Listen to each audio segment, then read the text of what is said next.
একটা দোয়া আছে, কেউ যদি উচ্চারণ করে পড়ে, আল্লাহুম্মা লাকাল হামদ কামা ইয়ানবাগি লিজালালি ওয়াজহিক ওয়া আযীমি সুলতানিক, এতটুক যে পড়লো, উচ্চারণ করলো, মনে মনেই পড়লো, ফেরেশতা জিজ্ঞাসা করে আল্লাহ কি সওয়াব লিখবো?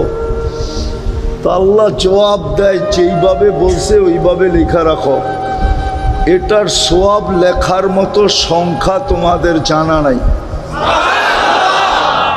ফেরেশতাই সংখ্যা জানে না, আল্লাহ জানান নাই।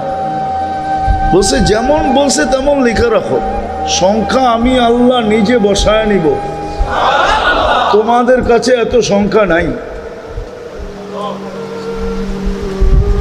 ট্রিলিয়ন বললেও নাই, মিলিয়ন বললেও নাই,